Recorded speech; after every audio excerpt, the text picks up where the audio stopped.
this.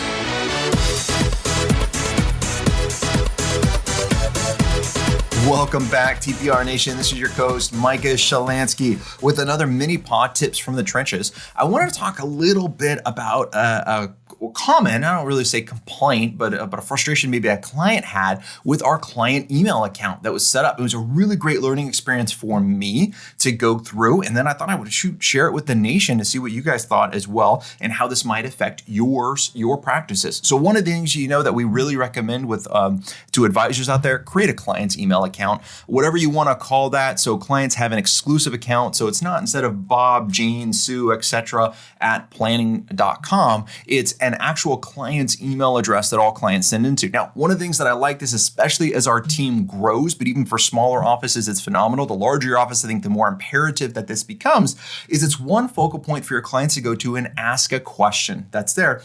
And it removes you from answering all of their questions, you as the advisor. And more importantly, it empowers your team to answer their questions. Now, this is so important, right? So often clients that we'll meet with and work with, they'll say, look, great, Micah, I would just prefer just to email you. Maybe it's to set up an appointment or maybe for a distribution or maybe to resend XYZ document or I can't get into my Schwab account. I'll just email you. Well, great. What are you as the advisor going to do? You're going to send it to your team. Why? Because your team is phenomenal at handling those types of things. But now what do we do? We just delayed that client experience because we should not be living in our email account. Check them maybe once or twice a day. If you're coming down off of that, the next step is once or twice a week because an email should not be instant communication. That's what telephones are for, right? This is our communication policy we tell our clients. If you need instant communication, wonderful. There's this beautiful thing called a telephone. Please pick it up, call our office, and that can instantly communicate with us. If you send an email, we will treat it like mail. We are going to get back to it in the next couple days, but it won't be right away. Again, setting client expectations to make sure we can succeed.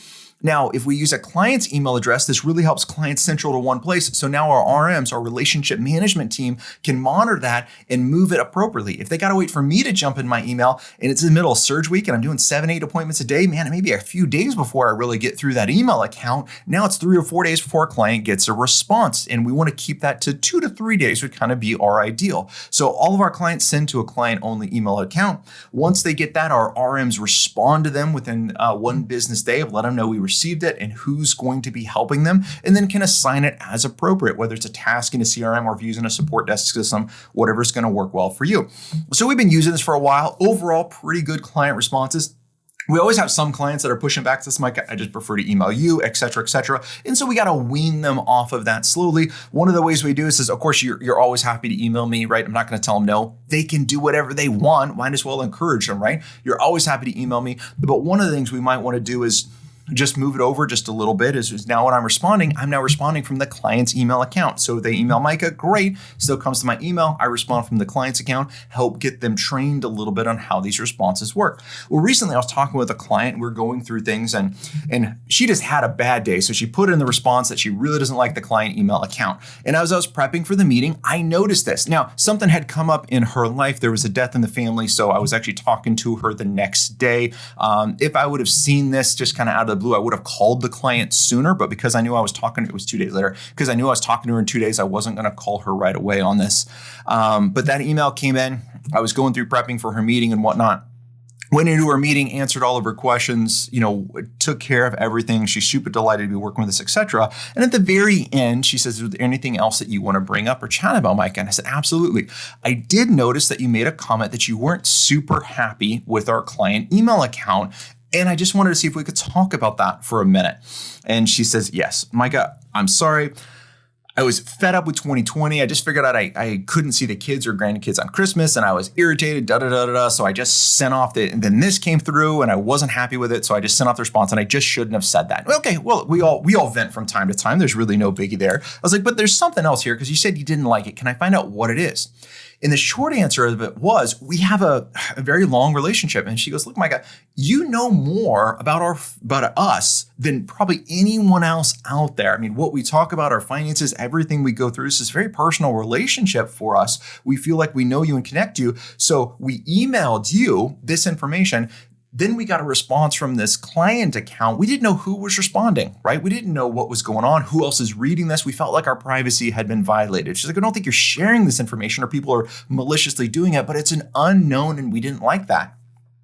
And I really appreciate that, right? Take a Jocko, good. All right, awesome. How can we learn from this experience? Because I want to make sure my clients are empowered to communicate with us so that we can handle their concerns and questions. So we're going to change up a little bit how our communication policy works with clients with the client email address to make sure no other clients are feeling the same way. So we chatted a little bit about it. And I said, look, if the client email account will not work at all, then we need to find a better solution. But let me go through our concept of how it works. And I just explained, I said, look, you can email me. You absolutely can, right? But the problem with that is I'm busy, I'm doing other things, etc. I'm meeting with clients, potentially I'm out of town. I want to make sure someone gets back to you. So we have Victoria, which monitors my email. She also monitors the client's email, and that's who responds. And this is her job, and this is her role, and this is what she's going to do. And then once I went through and explained how everything works with the client account, she was fine. She's like, yep, we'll continue to do that. She's like, well, if it's still just a personal issue and I want to see how you're doing or this and that, can I just email you it's still my business account, right? But my personal email, sure. Just so you know, Victoria is still going to look at that and will probably respond to make sure I get to it. She goes, that's absolutely fine. So our failure, our breakdown is we created this great clients account, but clearly, we didn't go out to our clients and explain who is going to be looking at it. And as our company has been growing, we've been adding more people. She's like, that's great. But now do all these people have access to this information? So overall, the client email has been a giant success really across the board.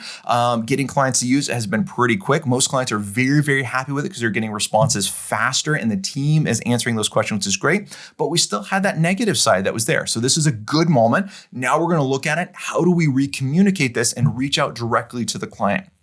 If I would have got that email that said that she didn't like the client account, I would not have responded in email, right? Couple of reasons. One, email policy in our office, if it goes more than 2 emails, you pick up the phone, right? We're not going back and forth in 50 different emails with clients. There's no positivity that comes from that. So that's number one. Number two, anytime a client is potentially unhappy, we're picking up the phone and we're calling them. Let's make sure we don't misread something in email because that's easy to do, right? And sometimes, especially in my emails, I'm short, direct, and to the point in our office, and it's not meant rude. That's just kind of how I operate. And so sometimes those telephone calls with clients, we can help clarify those communications. Again, if I wasn't going to meet with that client in 2 days, I would have called them right then and says, hey, let's smooth this out. Let's address this right now and go through it. And let's make sure. So always give that client the benefit of the doubt. Find out from them what went wrong, and then how can you best address it? And one of the things that I always like to say is like, look, I want this to work for you. Is it okay if I explain how the system is supposed to work and we figure out a way that we can make this work or do something completely different? Because guess what? All of those things are 100% true. I want this to work for them. I want their opinion, and I want permission to say, hey, is it okay if I explain how this works? So they don't feel like they're being told something. And if they said no, okay, well, maybe we need to graduate our relationship because they're not open to inputs. But these are really good communication policies that are there. All right, so action items for you guys before I make this an entire podcast versus a mini one. Get a client's email address. Yep, I want to show a negative side that was out there. Sometimes you're going to have a little pushback. It ended up being very good. They're still happy with the client email account. It has helped tremendously in effectiveness in communicating with the client. And again, empowering the team to answer the questions and to be that lead point of contact is such a big thing to free up your time so you can focus on the DMVs, the delivering massive value to your clients.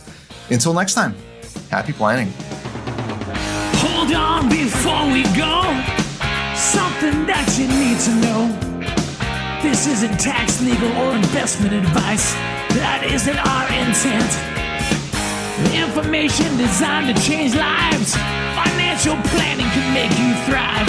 Start today, don't think twice. Be a better husband, father, mother, and wife.